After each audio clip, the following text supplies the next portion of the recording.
This was already done. Yes, we were on this page.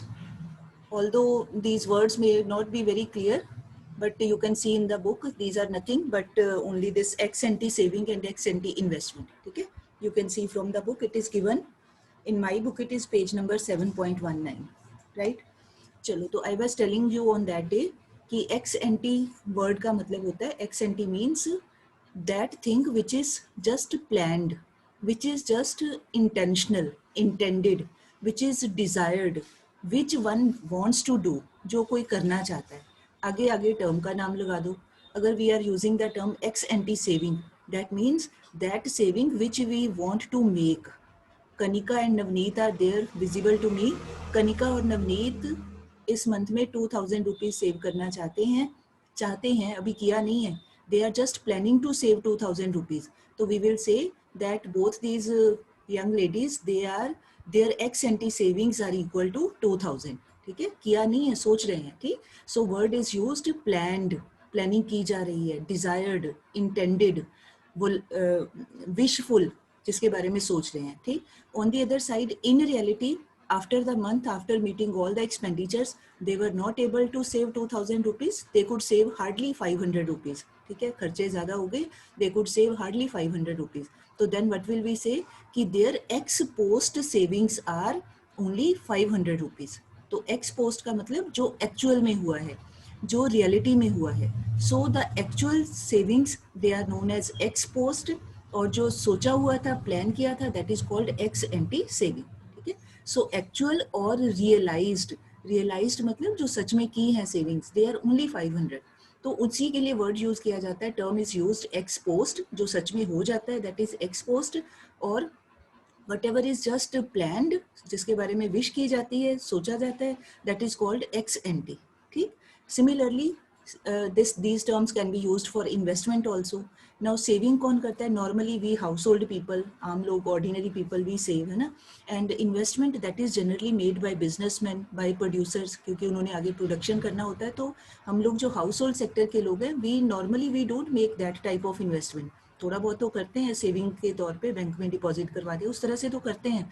But investment का यहाँ पर economics में हम लोग मतलब लेते हैं प्रोडक्शन करने के लिए जो मनी लगाया जाता है मशीनरी के ऊपर, रॉ मटेरियल के ऊपर, इन दैट सेंस. ठीक है, तो यहाँ पर same way ex ante investment का मतलब कि producers whatever they are just planning to invest, अपने काम में जो मनी लगाना चाहते हैं.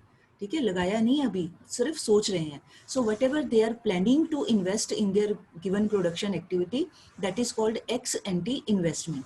ठीक, बट अब रियलिटी में मान लो वो उतना नहीं मनी इन्वेस्ट कर पाते जितना उन्होंने सोचा था. तो जो what ever they have really invested in their work, in reality what they could invest, that is called ex post investment. ठीक है, सोचते हैं 5000 रुपीज लगाएंगे और रियलिटी में लगा पाते हैं ओनली 1000 रुपीज. तो 5000 will be called ex ante investment, सोचा ही हुआ है, प्लानिंग है, but in reality ex post investment will be only 1000 rupees. ठीक है, these are quite simple concept.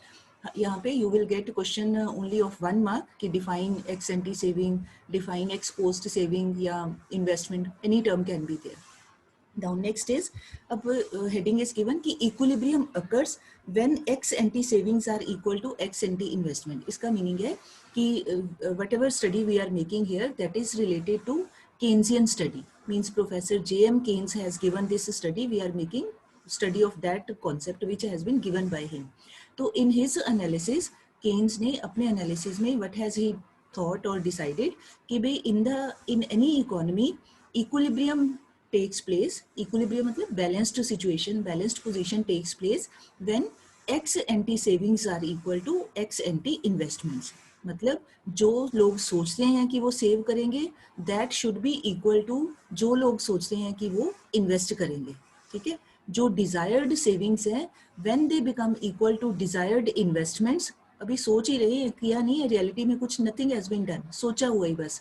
So according to Keynes, economy will be in a situation of equilibrium when planned savings are equal to planned investments, या ex ante savings are equal to ex ante investments, desired savings are equal to desired investments. ठीक है, सोची हुई saving जब सोचे हुए investment के equal हो जाए तो इक्विलिब्रियम है. But in reality, what do we see around ourselves in the society? What do we see कि भाई जो normally जो saving होती है वो कौन करता है? हम आम लोग करते हैं. आम लोग का मतलब हाउस होल्ड सेक्टर के लोग ज़्यादा सेविंग करते हैं. Household sector means that sector which provides its factor services to other people या अदर सेक्टर्स. ठीक है, जो दूसरों के लिए काम करते हैं. और simple, so those people they save मोर. आम लोग. ठीक. और इन्वेस्टमेंट कौन करता है? मतलब हम आम लोग का यहाँ पर मीनिंग इन दैट सेंस कि हम लोग हाउस होल्ड तो है, we provide our services to other, but हम लोग प्रोडक्शन नहीं करते हैं. हम लोग एक्टिवली दूसरों के लिए तो काम करते हैं, बट अपनी प्रोडक्टिव एक्टिविटी, अपना प्रोडक्शन का कोई काम नहीं है हमारा. We are just working for others. ठीक है, तो हम लोग जो दूसरों के लिए काम करते हैं, तो you would have normally seen उनकी बहुत इंटेंशन होती है कि ज़्यादा से ज़्यादा सेविंग करें. ठीक है. ऑन दी अदर साइड जो इन्वेस्टमेंट होती है नॉर्मली या generally that is made by the people who are involve in productive activity. जिनका कोई बिजनेस है, जिनकी कोई फर्म्स हैं, जिनकी कोई फैक्ट्रीज हैं, कोई प्रोडक्शन का काम करते हैं, कुछ भी मैन्युफैक्चरिंग का, चाहे एट स्मॉल लेवल हो चाहे एट लार्ज लेवल हो, कुछ भी हो.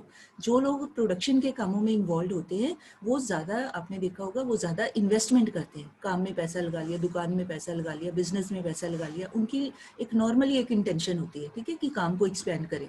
तो normally investment is made by producers और मैन्युफैक्चरर्स और businessman, and savings are normally made by household, ordinary household people. ठीक. तो अब क्योंकि both the entities they are different people. जो प्रोड्यूसर्स हैं वो सेवर्स नहीं है, और जो सेवर्स हैं, सेवर्स मतलब सेविंग करने वाले, और जो सेवर्स हैं वो प्रोड्यूसर्स नहीं है. ठीक. तो हाउ इज इट पॉसिबल कि जितनी हम लोग सोच रहे हैं सेविंग करना, उतना ही दूसरा सोचे कि मैं इतना इन्वेस्टमेंट करूंगा. जैसे फॉर एग्जांपल मैं हाउस होल्ड हूँ, नवनीत कौर एक बिजनेसमैन है, बिजनेस वूमन है. मैं एज ए हाउस होल्ड सोच रही हूँ कि मैंने 1000 रुपीज सेव करने हैं. अब इसको क्या पता, how will she come to know कि मैं कितना सोच रही हूँ, है ना. सारे लोग अलग अलग हैं, इसको नहीं पता. तो she is planning to invest 2000 rupees. तो now both these values are different. मेरा सोचा हुआ अमाउंट है 1000, उसका सोचा हुआ अमाउंट है 2000. There is no similarity. ठीक. तो सेम थिंग इज हियर कि भाई इकोनॉमी में सेविंग करने वाले people they are different, investment करने वाले people they are different. So most of the time it is not possible for both these sides to come to equality because nobody knows anything about other people. ठीक. किसी को किसी के बारे में नहीं पता होता है. और उसके बाद एक और चीज़ है कि जो सेविंग्स होती हैं नॉर्मली, नॉर्मली का मतलब भी on an average generally they are made at a small level. थोड़ा थोड़ा करके हम लोग सेव करते हैं. और जो इन्वेस्टमेंट होती हैं ज़्यादातर वो they are made at a large scale, they are made at a higher level. इकट्ठा पैसा, ज़्यादा पैसा इन्वेस्ट किया जाता है. और सेविंग करने वाले लोग जो होते हैं वो ज़्यादा इकट्ठा सेव नहीं कर पाते क्योंकि कंजम्पशन एक्सपेंडिचर भी होता है घरों का. तो नॉर्मली सेविंग्स का amount is always less. They are made at small levels and investments are made at large level या हायर लेवल. ठीक है, या हायर स्केल. तो ये प्रॉब्लम्स आती हैं. और जो सेविंग्स होती हैं वो एक और सिंपल लाइन इज गिवन कि they are generally made for meeting future uncertainties, कि कल को कोई ज़रूरत पड़ गई तो पैसे काम में आएंगे, है ना. और जो इन्वेस्टमेंट होती है वो इस करके नहीं होती कि कल को काम में आएंगे, वो इस इंटेंशन से होती है कि कल को if we are investing today तो tomorrow we will get huge benefits out of this investment. हमें प्रॉफिट होगा, हमें बहुत मुनाफा होगा काम में, बिजनेस में. तो इस इंटेंशन के साथ normally investment is made. So it is very difficult for both these entities to be equal. Reason being is कि saving people those who are saving they are different, and people who want to invest they are different people. But anyhow, whenever they come at equal point, that point constitutes as a point of equilibrium.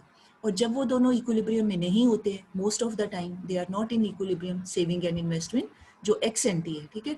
तो जब वो equilibrium में नहीं होते हैं तो then what happens, तो हम कहते हैं कि ex ante savings are not equal to ex ante investments. तो फिर जो भी काम किया जाता है, whatever changes are brought, तो वो that is the subject matter of our next chapter. वो आगे का लेसन आएगा इक्विलिब्रियम का. वो we will study all those things कि क्या होता है अगर savings are more than investments, then what happens, and if investments are more then savings, then what can happen, and how equality can be brought between the two. So this is the scope of our next lesson. So here we are just confining to this part only, their meanings. ठीक. अच्छा, उसके बाद है next हमारा very simple terms. ये आपने you have read in theory part also. 2 types of unemployment under full employment. Now full employment situation, एक very ideal situation. What is full employment?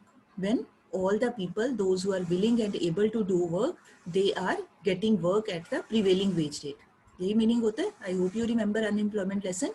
Full employment means that situation in which all those people who are willing and able to do work, they are getting work at the existing wage rate in the market.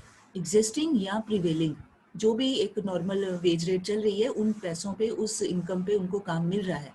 ठीक, तो that is called situation of full employment. अब now what happens in economics, what do we study कि भाई जो full employment है, it is not that 100% full employment is there. बोलने में तो हमें लगता है कि सब काम कर रहे हैं, but even within this situation there can be some sort of unemployment also for some time. ठीक है, एक जैसे हम कहें ना, कोई हेल्दी पर्सन है, पूरी तरह से फिट एंड फाइन है, तो फिट एंड फाइन तो ठीक है, actively he is doing all the thing, पर फिर भी हो सकता है उसमें थोड़ी बहुत किसी न्यूट्रिएंट की कोई कमी हो, कुछ उसको डेफिशिएंसी हो किसी चीज़ की, हल्की सी थोड़ी बहुत, तो वो उसकी मेडिसिन ले लेता है और ठीक हो जाता है ना. तो सेम थिंग इज हियर कि although on an average as a whole full employment है, mostly people are working, but still कुछ थोड़ी बहुत unemployment for little bit of time, थोड़े से टाइम के लिए हो सकती है. तो that is called natural rate of unemployment, कि उसका होना ठीक है, वो होती है. ऐसा नहीं कि 100% ही सारे लोग हमेशा ही काम पे लगे रहे, ऐसा नहीं होता है. Now what are those unemployments which can be there, that is one is frictional and one is structural. ठीक है, अब ये सारे मैंने डिटेल में बताए हुए हैं, फिर भी अब मैं यहाँ पे क्विकली रिवाइज करूंगी बिकॉज ये अनएम्प्लॉयमेंट चैप्टर में we have done them in detail. So frictional unemployment क्या होती है? As you can see, this is temporary unemployment which exists during the period in which workers leave one job and join some other. Simple words में ये frictional का meaning है कि let us see, हाँ, Lovedeep Kaur is working in some factory, in some company, किसी जगह काम कर रहे हैं. तो अब लवदीप कौर को कुछ और, she keeps on searching for other jobs also, तो she finds some other place, या वहाँ पे ये चली जाती है, इंटरव्यू दे के आती है, तो she gets selected over there also. ठीक, बेटर सैलरी है, बेटर फैसिलिटीज़ है, बेटर वर्क प्लेस है, घर के पास है, सब चीज़ें पॉजिटिव जा रही हैं. तो now she decides to leave her previous job and wants to join her next job. ठीक, तो अब क्या करेगी ये, जो प्रेजेंट जॉब में जहाँ पर शी इज़ ऑलरेडी वर्किंग, तो ये नहीं कि अगले दिन, एक दिन आज बस शाम को कह दे कि मैं कल को नहीं आऊँगी, ऐसे नहीं हो पाएगा. She has to give some notice period. थोड़ा उनको बताना पड़ेगा भी मैं जॉब छोड़ रही हूँ, मुझे हफ्ते के बीच बीच में आप मेरा सारा जो भी मेरे पैसे हैं वो क्लियर कर दीजिए, या 1 मंथ का, नॉर्मली 1 मंथ का नोटिस होता है, तो 1 महीने का she will give the notice कि भी within 1 month I will leave the job and you people please make arrangement for of some other person, मेरी जगह कोई और आ जाए, आप इतने टाइम में अपना अरेंजमेंट कर लो. ठीक है, तो जो ये 1 मंथ का नोटिस दिया इसने, अब जो इसका नया प्लेस था जहाँ ये जाना चाहती है, उन लोगों को भी तो कुछ कहेगी ना, वहाँ पर तो सिलेक्शन हो ही चुकी है, तो वहाँ पर क्या कहेगी, शी विल से कि भाई सर मैं I will join the this place after 1 month because I have to cover my notice period in my previous place. ठीक, तो पुरानी जगह पे ये अपनी सारी रिस्पॉन्सिबिलिटीज पूरी करेगी, नई जगह पे ज्वाइन करने के टाइम पे या उस दिन पे, बीच में मान लो ये 2-3 दिन रखती है या हफ्ता रखती है, चलो मैं अब रेस्ट करती हूँ, जॉब कर करके थोड़ा थक गए, थोड़ा रेस्ट कर लें, 1 हफ्ते का टाइम ये बीच में फ्री रहते हैं. ठीक है, पहली जगह से इसका 1 मंथ पूरा हो गया, दूसरी जगह भी इसने ज्वाइन नहीं किया, बीच में हफ्ते 10 दिन का ब्रेक ले लिया, कोई नहीं मैं 10 डेज के बाद, वीक के बाद ज्वाइन करूंगी. तो वो जो 10 डेज हैं या 1 वीक है, during which she has remained free without any work, है ना, एक जगह छोड़ दिया, दूसरी जगह इसका काम रेडी है, but still she has availed a gap of, she is enjoying that gap of 10 days या 1 वीक, थोड़ा रेस्ट करने के लिए या अपनी वैसे किसी काम के लिए अपनी मर्जी से. तो for those 10 days she has remained unemployed. तो यहाँ पर हम कहेंगे कि at that time Lovedeep is frictionally unemployed. Frictionally मतलब for a very short span of time, ये नहीं कि इसको आगे काम नहीं मिला है या मिलेगा नहीं, ऐसा कुछ नहीं, पहले भी काम था, आगे भी काम है, बीच में थोड़ा सा टाइम का ब्रेक ले लिया, that is called frictional unemployment. मतलब person is, we will say person is frictionally unemployed. ठीक, तो नॉर्मली ये तभी होता है जब लोग एक जगह से काम छोड़ते हैं and they want to join at some other place, तो बीच में अब ये जो गैप है this may be of 1 week. अब हो सकता है कई बार एक जगह काम इमीडिएटली छोड़ना पड़े और दूसरी जगह जॉब ढूंढते ढूंढते मान लो किसी को 6 मंथ्स लग जाएं, कई बार साल भी लग सकता है, कई बार 1.5 साल भी लग सकता है, मतलब depends upon the skill, vacancy, all these things also matter. तो जितना भी बीच में टाइम लगता है between 2 jobs, that may be 1 week, that may be 1 month, that may be 1 year or more than that also. मतलब नॉर्मली कोई आप देखो, कोई ऐसे तो नहीं होता ना हम बिना काम के ही बैठे रहें, हर एक की कोशिश होती है कि मैं जल्दी से जल्दी नया काम ढूंढ लूँ, मेरा कुछ ना कुछ जॉब मेरी लग जाए, एवरीबडी ट्राइज हिज बेस्ट। तो बीच में जो थोड़ा बहुत टाइम कोई फ्री रहना पड़ता है किसी को, तो उसको कह दिया जाता है during that time there is frictional unemployment. ठीक है। Second is structural unemployment. Structural होता है when due to changes in technology and changes in demand of the product, when due to that reason some people they have to remain unemployed for some time due to change in technology and due to change in demand pattern। ठीक। Change in technology का यहाँ पे book में भी one very easy example is given कि computerisation होता है, तो जो लोग कंप्यूटर को ऊपर काम कर लेते हैं, सीख लेते हैं एज अर्ली एज पॉसिबल, वो तो बने रहेंगे। एंड दोज पीपल, मान लो ओल्ड पीपल है, नई टेक्नोलॉजी सीख पाते, नहीं पता चलता है ना, नई चीज़ों का नहीं पता चलता, तो वो नहीं सीख पाते। और फर्म में, फैक्ट्री में, वर्क प्लेस के ऊपर सारी चीज़ें नाउ कंप्यूटराइज्ड हो रही हैं, तो now those people who are unable to learn the new technique of computer, तो वो लोगों को क्या कहा जाएगा, भी ठीक है भाई अब आप चले जाओ, आपकी जगह हम कई नए लोगों को रख लेंगे क्योंकि you are unable to do work with the help of computer. तो उन लोगों को रिट्रेंच कर दिया जाता है। रिट्रेंच मतलब उनकी छांटी कर दी जाती है, उनको निकाल दिया जाता है, उनको कहा जाता है ठीक है आपकी अब ज़रूरत नहीं है, वी नीड अदर पीपल। ठीक। तो वो जो लोग चले गए, क्यों चले गए, अपनी मर्जी से नहीं गए, they have gone, they were compelled to leave the job only because of latest या अराइवल ऑफ लेटेस्ट और मॉडर्न मशीनरी, इक्विपमेंट, टेक्निक, नया टेक्निक आ गया काम का, तो वो नहीं कर पाए बेचारे, तो उनको काम छोड़ना पड़ता है। ठीक। एक तो ये रीज़न है। Second reason is due to change in demand pattern. तो डिमांड पैटर्न में क्या होता है, sometimes the machinery which is used by the businessman, तो उस मशीन से आपने जैसे हम बोलते हैं ना, किसी मशीन से एक पर्टिकुलर डिज़ाइन की ही कोई चीज़ बनाई जा सकती है ना, हर एक मशीन का डिज़ाइनिंग का जो भी सिस्टम होता है, एक मशीन से एक ही डिज़ाइन का कुछ बनाया जा सकता है। अब मान लो लोगों की डिमांड मार्केट में चेंज हो गई, जैसे आप ऐसे एग्जांपल लो, टी शर्ट्स आप लेते हो, एक पर्टिकुलर डिज़ाइन की टी शर्ट, उसके ऊपर कुछ प्रिंट किया हुआ है, कुछ भी, वो जो प्रिंटिंग वाली मशीन जो भी उसमें डिज़ाइनिंग है, अब मान लो आप वही सारी फैशन में आ गई, ट्रेंड में आ गई, सभी लोग उसको लेते हैं, और 6 महीने के बाद वो ट्रेंड चेंज हो गया, अब कुछ नई डिज़ाइन की मार्केट में डिमांड आ जाती है, लोग कुछ नया डिज़ाइन चाहते हैं ना।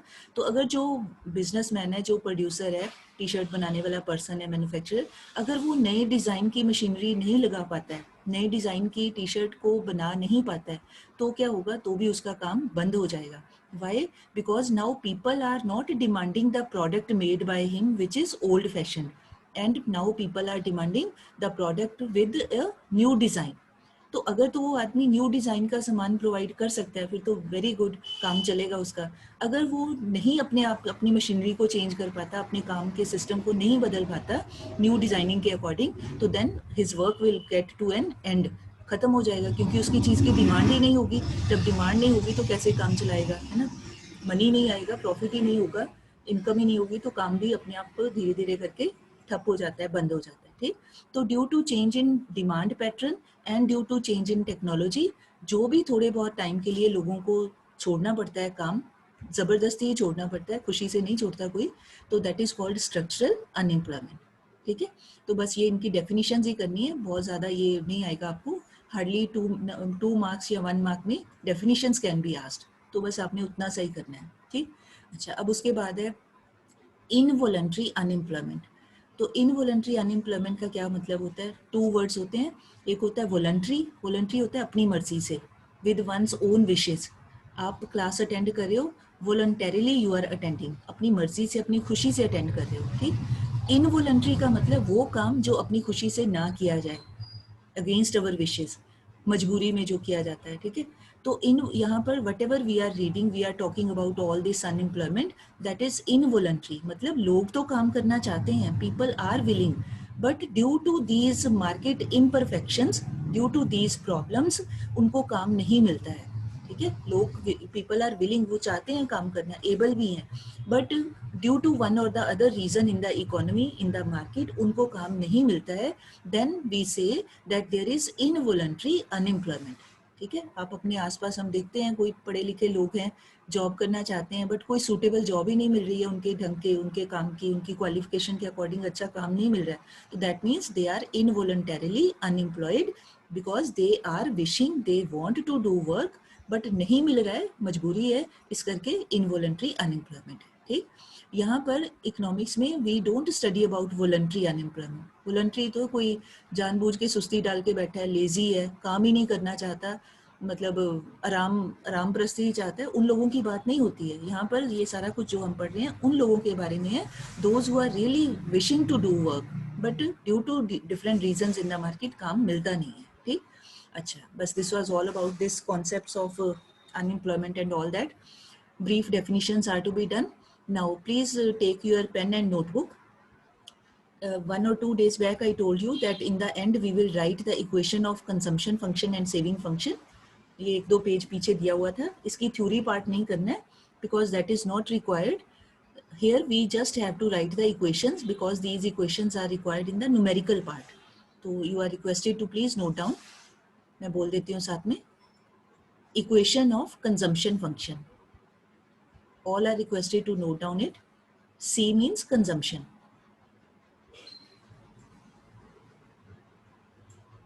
All are requested to keep their videos also on. Equation of, ऐसे ही आप लिख लो पहले, equation of C function. C means consumption function. ठीक है, next line में please write C is equal to capital C. C is equal to A plus BY. Please use small and capital letters as they are written. Small A plus small B के बाद साथ में capital Y. तो बोलते हैं इसको C is equal to A plus BY, where, अब एक राइट साइड पे आप लिख लो, C means consumption function. C का मतलब है, C means consumption function. A means autonomous consumption. A means autonomous consumption. B means, here you can see B is equal to MPC. B का मतलब है marginal propensity to consume, MPC. And Y is equal to income. ठीक है, we have got all the 4 terms. I repeat, C means consumption function. ये याद कर लेना है, सोते जागते अच्छे से आपके मन में सेट हो जाए. C means consumption function. A means autonomous consumption. B means MPC. Y word का मतलब अल्फाबेट का मीनिंग है income. ठीक है, this equation is called consumption function. Now please write the second equation. Equation of saving function. Capital S. S का मतलब saving. Equation of saving function. Now this is equal to saving. S is equal to capital S. S is equal to A bar. A लिख के उसके ऊपर ऐसे line लगा देनी है.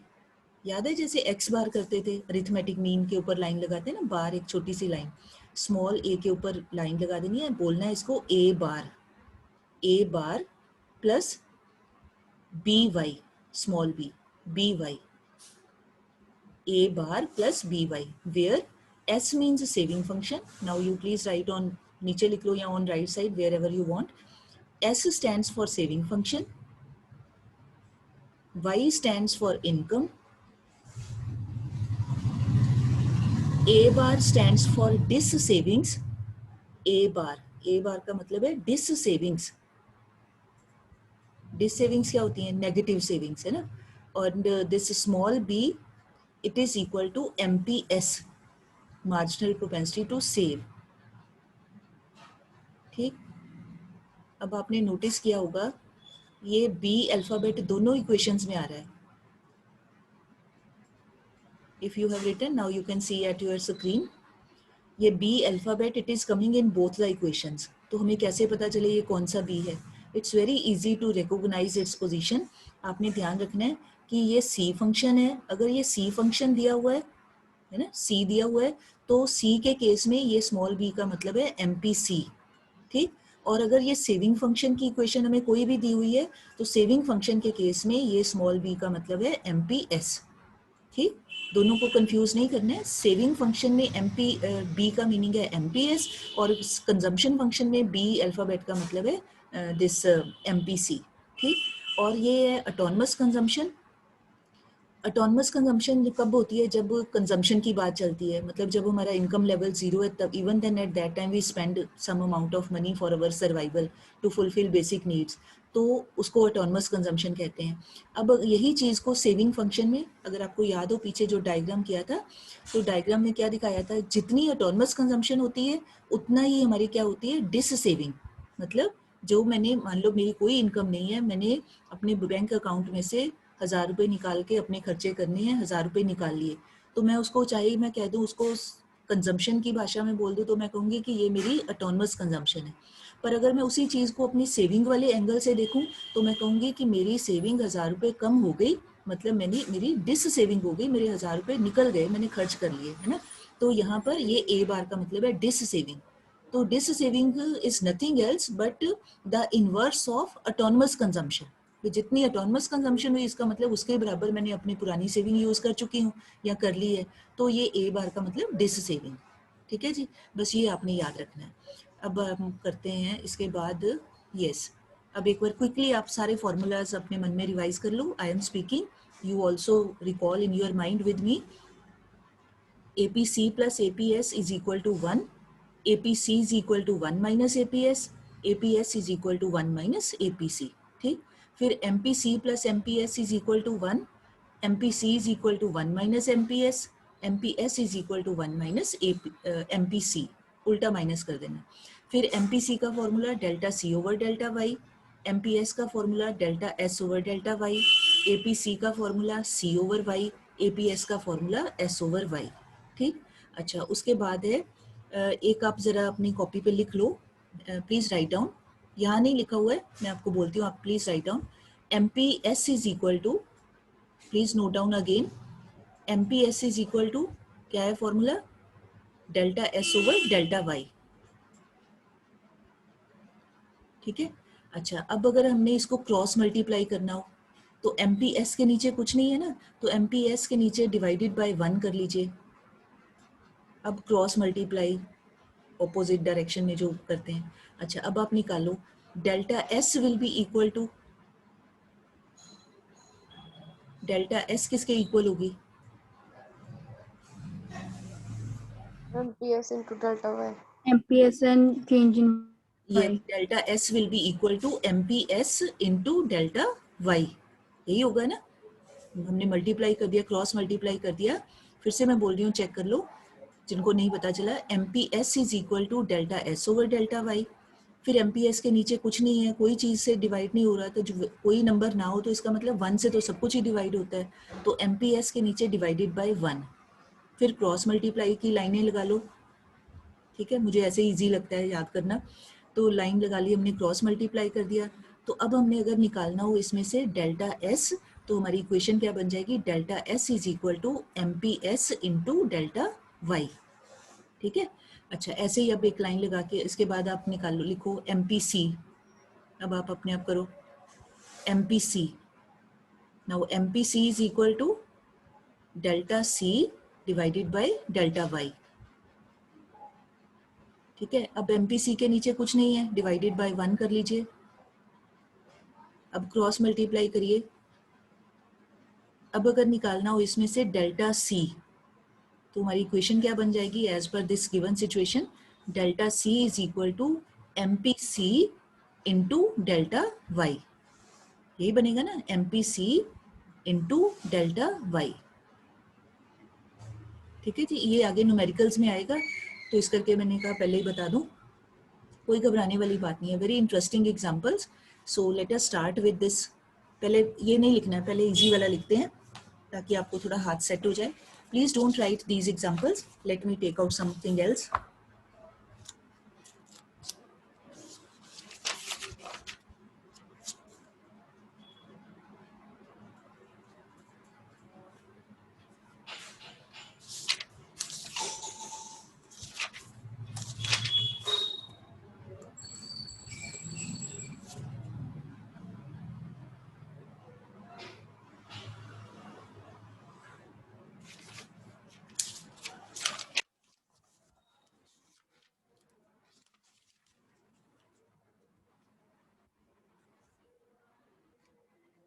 जी बेटे, please write down. calculate MPC and MPS from the following information. Calculate MPC and MPS from the given information. Now please make two columns. Table की फॉर्म में टू कॉलम्स बनाइए. फर्स्ट कॉलम इनकम और second column है consumption. ठीक है, first column income, second column consumption. Income के नीचे short form में यू कैन राइट वाई और कंजम्पशन के नीचे ब्रैकेट में you can write C short form में. ठीक है, नाउ वाई कॉलम की वैल्यूज आर, इनकम की वैल्यूज हैं 0, 100, 200, 300, 400. 0, 100, 200, 300, 400. And consumption column values are 60, 60. Second value है 110. Next है 150, 150. Next है 180, 180. And last है 200. I repeat, consumption values are 60, 110, 150, 180 and 200. ठीक है जी. अच्छा, अब हमें क्वेश्चन पूछा कि find MPC and MPS. Now please listen carefully. अब हमने ये दो चीज़ें निकालनी है. We have to calculate these to.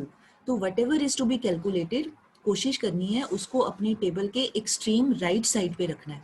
बिल्कुल एंड में ये दो कॉलम बने आपके. ठीक है, पहले मतलब थोड़ा रफली करके देख लेना. एंड वाले दो कॉलम हमारे बनने चाहिए MPC का और MPS का, क्योंकि उसके पहले in order to find out these two things we need to calculate other things also.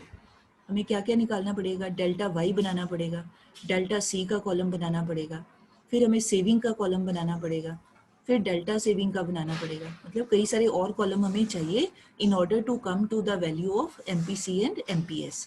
ठीक है, तो फिर कंफ्यूजन ना क्रिएट हो. सो जो निकालना है क्वेश्चन के अकॉर्डिंग उसको बिल्कुल एक्सट्रीम राइट पे रखना है. ठीक, नाउ अब आप करिए. Already we have done 1 or 2 questions. पहले you can make the column delta Y.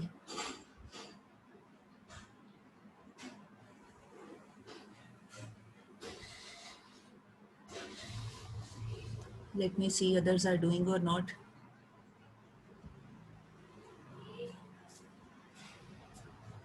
Yes, very good. All are busy. Hurry up.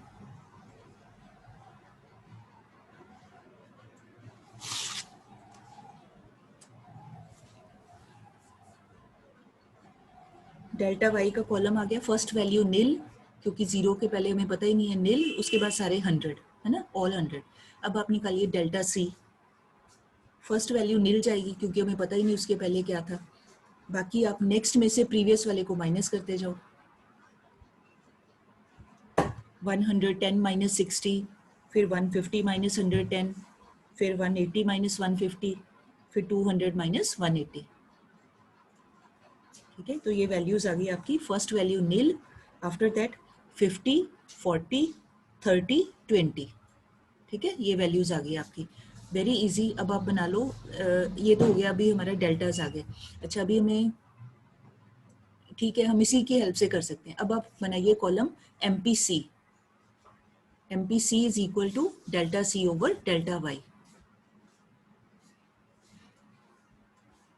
No need to find saving here, क्योंकि वो हम आराम से वैसे ही कर सकते हैं. अब आप पहले बनाओ, अभी बताती हूँ आपको. MPC का column delta C over delta Y. Now first कुछ भी नहीं होगा, फर्स्ट नील है क्योंकि हमारे पास कोई वैल्यू ही नहीं है. उसके बाद फिर क्या हो जाएगा, 50 over 100, then 40 over 100, 30 over 100, last 20 over 100, है ना. तो ये वैल्यूज आ गई. फर्स्ट डैश या नील, देन 0.5, फिर 0.4, फिर 0.3, फिर 0.2. ऑल हैव गॉट बेटे? Yes ma'am. आ गई, ठीक है, वेरी गुड, शाबाश.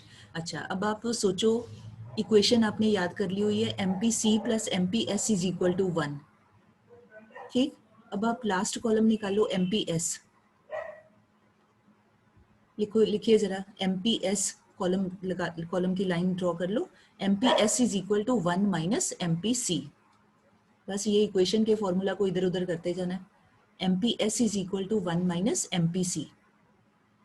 ठीक, तो फर्स्ट डैश ही जाएगी क्योंकि फर्स्ट को हमारे पास कुछ है ही नहीं. फिर अगला क्या हो जाएगा, 1 में से, अब MPC की वैल्यू कितनी है, 0.5. तो 1 minus 0.5 again it is equal to 0.5, ठीक है। फिर 1 0.5 माइनस 0.4 कितना हो जाता है? 1 माइनस 0.4 इज इक्वल टू 0.6, 0.4 है ना? 0.6 वेरी गुड, शाबाश। उसके बाद 1 माइनस 0.3 ये आ गया 0.7 वेरी राइट। उसके बाद 0.7 2 इज इक्वल टू 0.8,